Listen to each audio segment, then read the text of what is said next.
श्रीहरि शरणं श्रीहरि शरणं नारायण नारायण नारायण नारायण नारायण नारायण। सद्गुरुदेव भगवान की जय हो। बहुत ही गूढ़ विषय चल रहा सुधी जनों के लिए। जो सुधी जन है, बुद्धिमान लोग हैं, विद्वान लोग हैं, उनके लिए यथामति ये वर्णन चल रहा है। ये ब्रह्म विद्या का ज्ञान मार्गीय वर्णन चल रहा है। सुधी लोग ही इसको समझ पाएंगे। विद्वान जो जिनको तत्व बोध है वही इस विद्या को समझ पाएंगे, नहीं तो कोई इस वीडियो को देखेगा भी नहीं, और देखेगा सुनेगा तो समझेगा भी नहीं, बंद कर देगा।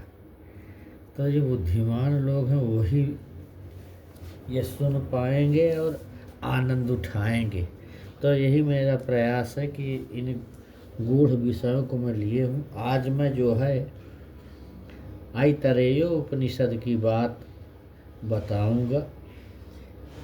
इसमें सृष्टि की रचना किस प्रकार हुई ये बताऊंगा मैं। कहते हैं कि सृष्टि उत्पन्न होने के पहले एक परमात्मा ही विद्यमान था।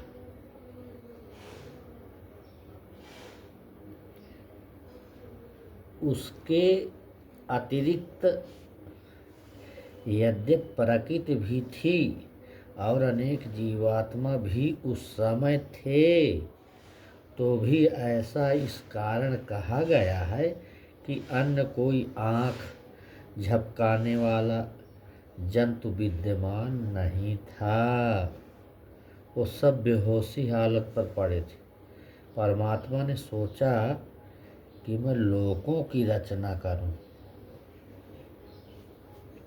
ईक्षत लोकानुसृजा इति, मैं लोकों की रचना करूं। तो फिर अम्भः लोक, मरीच लोक, मरलोक और आपह लोक। अम्भः लोक वह है जो द्युलोक माने स्वलोक से आरंभ करके उससे परे तक है। द्युलोक उसकी प्रतिष्ठा है, अर्थात आधार या नींव है। और मरीच लोक अंतरिक्ष लोक का नाम है। मरीच लोक क्योंकि उसमें सूर्य की मरीचियाँ किरणें फैलती हैं। मरलोक पृथ्वी लोक को कहते हैं। मृत्युलोक, मरलोक पृथ्वी लोक को कहते हैं क्योंकि इसमें प्राणी मरते रहते हैं। आपह लोक वे हैं जो पृथ्वी लोक से नीचे हैं, पाताल लोक।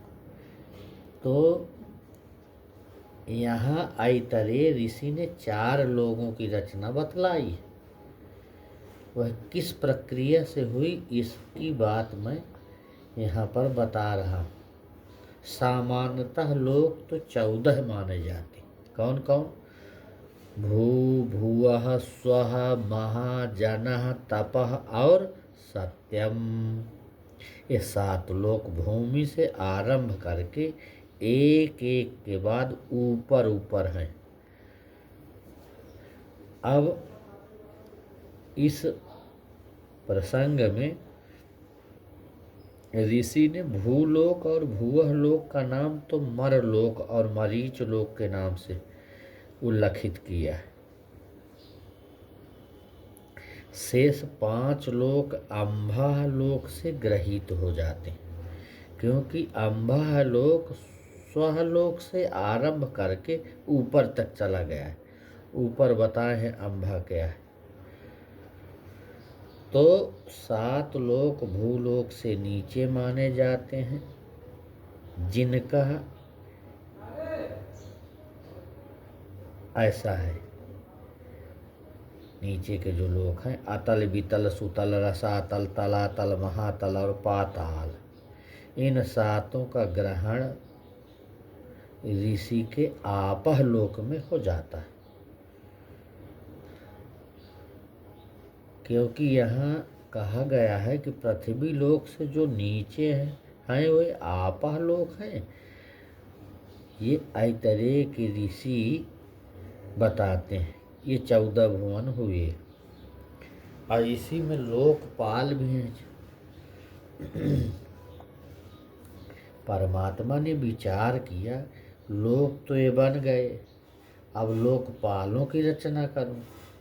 उसने प्रकृति में से आपह में से विराट पुरुष को निकालकर मूर्त रूप दिया। बहुत ध्यान से सुनना।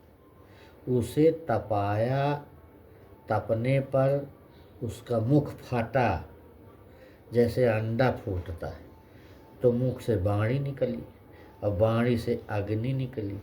उसके नासिका छिद्र फूटे तो नासिका छिद्रों से प्राण निकला और प्राण से वायु। ये सब प्रमाणित ऐतरेय उपनिषद से बोल रहे हैं, ऐसा कोई वो नहीं है, प्रमाणित बात बता रहे हैं। उसके नीचे गोलक फूटे तो गोलकों में से चक्षु इंद्री निकली। ईक्षते में नुलोका लोकपालानुसृजा इति। और फिर चक्षु से आदित्य, उसके कर्ण छिद्र फूटे तो कर्ण छिद्रों से श्रोत्र इंद्री निकली। हाँ, श्रोत्राद दिशा, कर्णाभ्याम श्रोत्रम श्रोत्राद दिशा। और उसकी त्वचा फूटी तो तंग निर्भिद्य त्वचो लोमानि लोमभ्यः औषधि वनस्पतयः। जब त्वचा फूटी तो त्वचा में से लोम निकले, लोमों से औषधि निकली, वनस्पतियाँ निकली। उसका हृदय फूटा तो हृदय में से निकला क्या, मन से चंद्रमा। उसकी नाभि फूटी तो नाभि से अपान निकला, वायु है। अपान से मृत्यु निकली। उसका शिश्न फूटा तो शिश्न से वीर निकला और वीर से जल बने। अब इसका बृहद बताते हैं और अच्छे से कि परमात्मा ने आपह में से एक विराट पुरुषाकृति पिंड निकालकर उसे मूर्त रूप दिया। मूर्त रूप उसमें से क्या हुआ कि जब सत्व रजस तमस की साम्य अवस्था रूप प्रकृति में से वह पिंड निकला होगा, तब गैस रूप में रहा होगा, बाद में मूर्त रूप में आया। और फिर आपह प्रकृति का नाम है। उसमें से चमकीले पिंड हिरण्य उल्व के निकलने का वर्णन अथर्ववेद में भी आया। आपो वत्सम जनयंतीर गर्भे मग्रे समैरयन तस्योत जाया मानस्योल्व आसीद्धिरण्यः। ये अथर्ववेद में आया है। उसका मुख फूटने पर उसमें से वाणी निकली, वाणी से अग्नि पैदा हुआ। उसी अग्नि को आगे पुरुष देह में वाणी बनकर प्रविष्ट होना है। और ऐसी ही वायु को प्राण बनकर, आदित्य को चक्षु बनकर पुरुष शरीर में जाना है। ऐसा ही दिशा भी है। ये सब समझ लिए। मुख फूटने पर उसमें वाणी निकली, वाणी से अग्नि पैदा हुई, उसी अग्नि को आगे पुरुष देह में वाणी बनकर प्रविष्ट हुआ। ऐसे ही वायु को प्राण बनकर, आदित्य को चक्षु बनकर पुरुष शरीर में जाना पड़ा। ऐसा ही दिशा है, इसको मैं दोहरा भी दिया। फिर औषधि वनस्पति चंद्रमा आदि के लिए इस प्रकार विराट पुरुष और सूक्ष्म पुरुष का परस्पर संबंध बताने के लिए यह एक काव्यात्मक ढंग से इसका वर्णन किया है ऋषि ने। इस प्रकार अग्नि, वायु, आदित्य आदि जो बाह्य लोकपालों की सृष्टि हुई है, आगे आंतरिक लोकपालों की सृष्टि का वर्णन होगा। अभी तो ये बाह्य हुआ वर्णन, अब इसके बाद आंतरिक लोकपाल भी है, बाहर की बातें हुई। तो ये अग्नि, वायु आदि जो देवता हैं, इस महान जगत रूप समुद्र में गिरी, और उस देवता गिरीम शब्द है, उस देवता समूह को परमात्मा ने भूख प्यास से संयुक्त कर दिया। तब वे परमात्मा से बोली, हमें आयतन माने घर प्रदान करो, जिसमें हम प्रतिष्ठित होकर हम अन्न का भक्षण करें, भोज्य का स्वाद लें। तो फिर तब परमात्मा ने उन देवताओं के लिए बैल का शरीर लाया। देवता बोले कि इससे हमारा काम नहीं चलेगा। परमात्मा उनके लिए घोड़े का शरीर लाया, तब भी देवता बोली इससे हमारा काम नहीं चलेगा। अब्रुवन नवै नोय मलामिति, परमात्मा उनके लिए पुरुष का शरीर लाया, तब देवताओं ने कहा हाँ, यह सुनिश्चित है, निश्चय ही पुरुष का शरीर सुरचित है। परमात्मा ने उन्हें कहा कि इस पुरुष शरीर में यथास्थान प्रविष्ट हो जाओ। ताभ्या पुरुष मानेत ता अब्रुवन सुकृतम बतेति पुरुषो भाव सुकृतम ता अब्रवीत यथायतनम प्रविशतेति। तुम प्रविष्ट हो जाओ इसमें।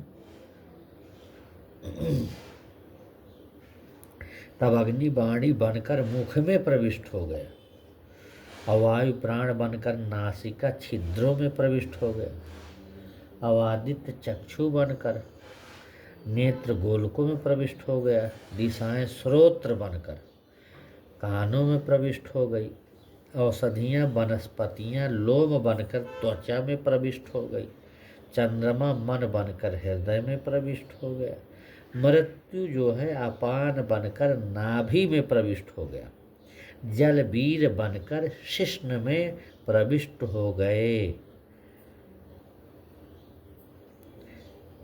आपो रेतो भूत्वा शिश्नम प्राविशन, वो प्रविष्ट हो गए। तब क्या हुआ, अब भूख प्यास परमात्मा से बोली कि हमारे लिए भी पुरुष शरीर में स्थान तो कुछ बनाओ।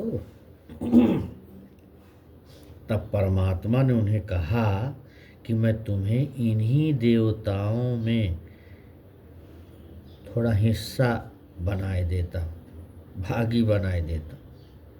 इसलिए वाक प्राण चक्षु आदि जिस किसी भी देवता के लिए हावी दी जाती है, भूख प्यास उसमें सहभागी होती। जब हावी दिया जाता तो वहीं तो भूख प्यास उनकी शांत होती। इस प्रकार विराट पुरुष देह में मुख छिद्र फूटने पर उसमें से वाणी निकली थी, जो अग्नि बन गई। वही अग्नि सूक्ष्म पुरुष देह में वाणी बनकर प्रविष्ट हो गई। यही प्रक्रिया वायु आदित्य दिशा आदि के संबंध में हुई है। अर्थात जो बाह्य देवता जिस से निकली थी, वही बनकर मानव देह में प्रविष्ट हुई। इस प्रकार लोकपालों का विवरण हम ये इतना बताए हैं। अब ऋषि ने कहा कि भूख प्यास को मानव देह में अलग स्थान नहीं मिला, वह वाक प्राण चक्षु आदि की ही सहभागी है। जैसे वायु जैसे चक्षु आदि सहभागी हैं, वैसे वाक को बोलने की भूख प्यास लगती है।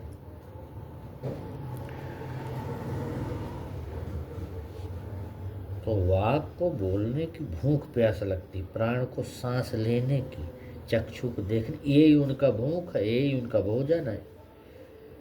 वाक को बोलने की भूख लगती, प्राण को सांस लेने की भूख लगती, चक्षु को देखने की भूख लगती, यही उनका स्थान भूख है।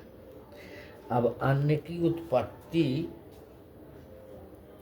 और उनका भोग किस प्रकार से, परमात्मा ने विचार किया कि लोकपाल तो बन गए, अब इनके लिए अन्न का विसर्जन कैसे करें। तो उसने जलों को तपाया और उन तपे हुए जलों में से मूर्त भोग वस्तु उत्पन्न हुई, और जो वह मूर्ति उत्पन्न हुई वही अन्न। तस्माद् यस्यै कस्यै देवताैर्हविर्गृहीते भागिन्या एव आस्याम्। इस प्रकार से जब वह रचा हुआ अन्न भोक्ता से दूर भागने लगा, तो भोक्ता ने उसे बाणी से पकड़ना चाहा, किंतु वह उसे बाणी से नहीं पकड़ सका। यदि वह इसे बाणी से पकड़ लेता तो अन्न का बाणी से वर्णन करके ही तृप्त हो जाता। तब भोक्ता ने उसे प्राण से नासिका वायु से पकड़ना चाहा, किंतु वह उसे प्राण से नहीं पकड़ सका। यदि उसे प्राण से पकड़ लेता तो अन्न पर सांस खींचकर ही तृप्त हो जाता। तब भोक्ता ने उसे आँख से पकड़ना चाहा, किंतु वह उसे श्रोत्र से नहीं पकड़ पाया। यदि उसे श्रोत्र से पकड़ लेता तो अन्न के विषय में कान से सुनकर ही तृप्त हो जाता। तब भोक्ता ने उसे त्वचा से पकड़ना चाहा, ध्यान से सुनना, किंतु वह उसे त्वचा से नहीं पकड़ सका। यदि उसे त्वचा से पकड़ लेता, अन्न को त्वचा से छूकर ही तृप्त हो जाता। तत् त्वचा जिघ्रत अन्ना सुक्रो त्वचा ग्रहीतुम। फिर तब भोक्ता ने उसे मन से पकड़ना चाहा, किंतु वह उसे मन से नहीं पकड़ सका।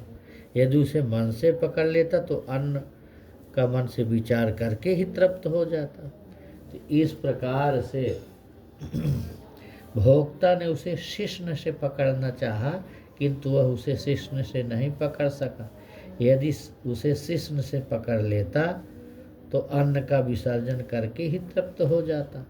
तब भोक्ता ने उसे अपान से मुख द्वार के बाहर से अंदर को जाने वाली वायु से पकड़ना चाहा। तब उसने पकड़ लिया।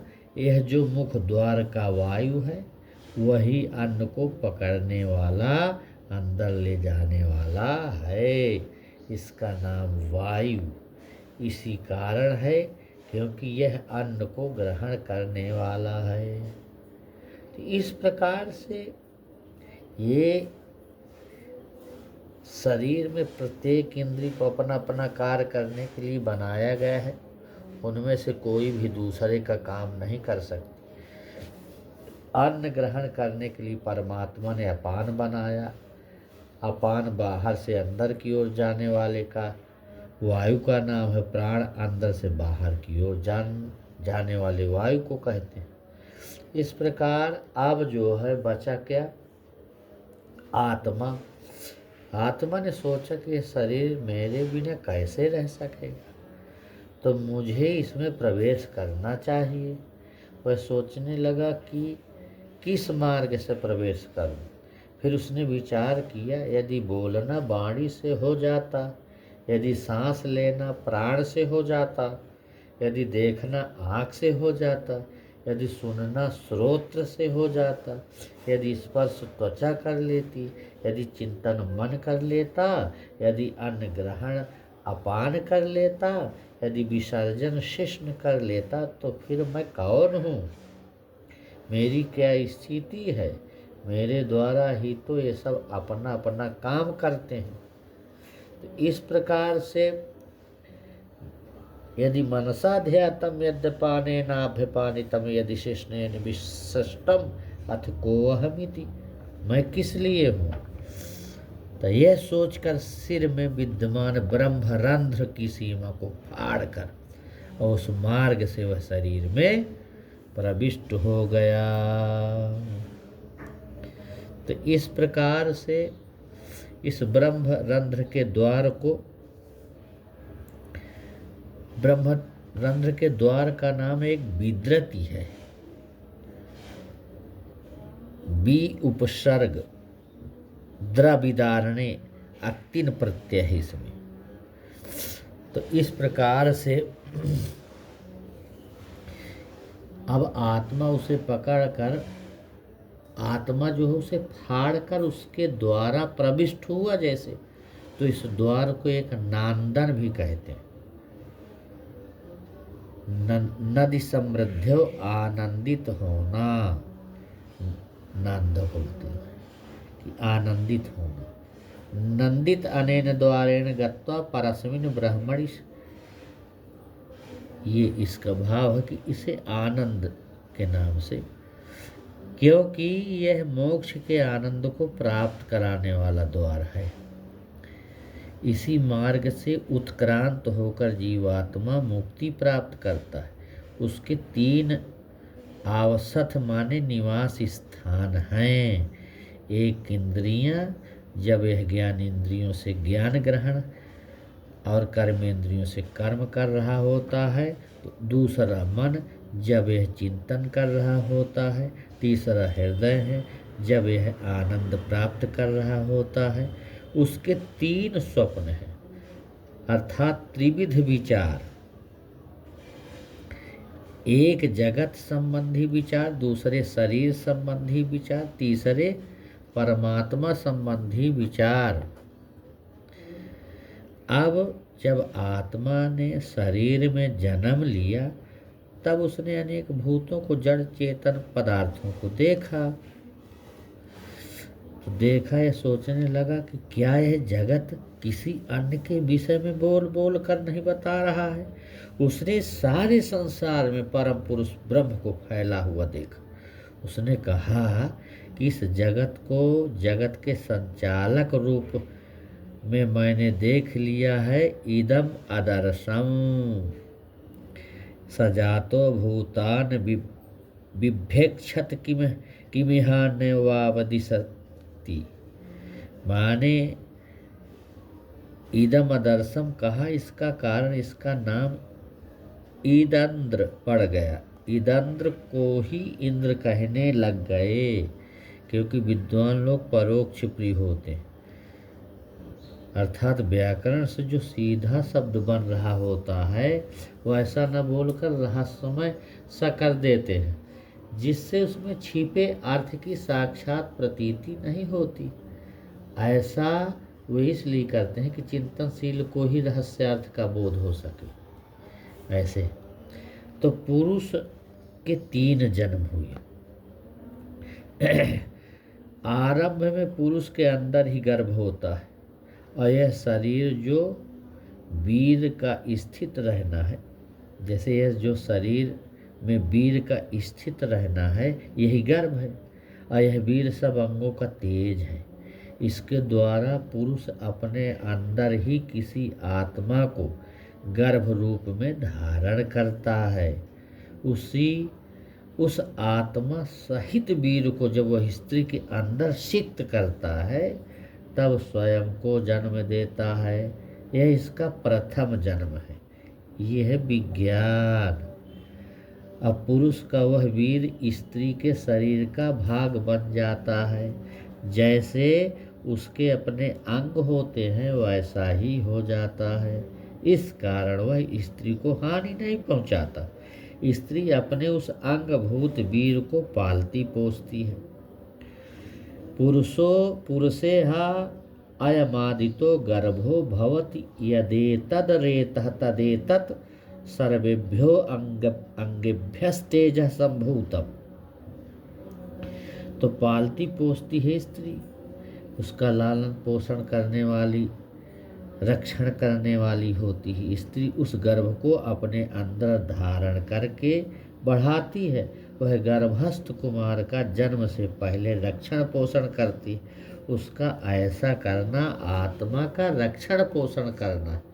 गर्भस्थ शिशु का रक्षण पोषण करके मनुष्य को संतति को बढ़ाती वही स्त्री। जब गर्भस्थ शिशु माता के उदर से बाहर आता है तब पुरुष का द्वितीय जन्म कहा जाता है।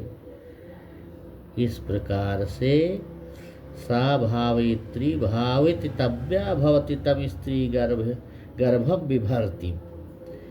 तो तदस्य द्वितीय जन्म। अब यह जन्मा हुआ आत्मा पुण्य करने के लिए पिता का प्रतिनिधि बनता है।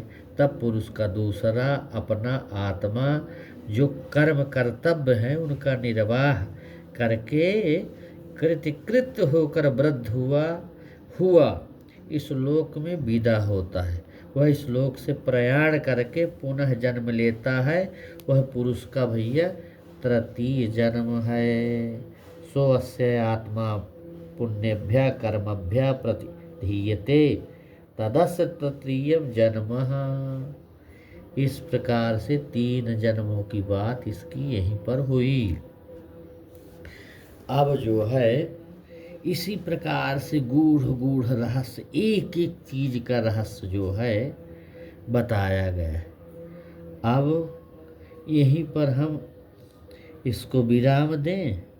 अब कल फिर से इसी के क्रम से आगे तीसरे भाग, ये तीसरा भाग है, कल फिर आगे की चर्चा करेंगे। ज़्यादा हो जाएगा तो फिर समझ में नहीं आएगा, व्यक्ति उब जाता है, क्योंकि ये बहुत वैज्ञानिक तथ्य हैं, बहुत गूढ़ रहस्यात्मक तथ्य हैं। इसलिए इसको थोड़ा थोड़ा समझेंगे तो इसका पूर्ण लाभ मिलेगा और आनंद मिलेगा।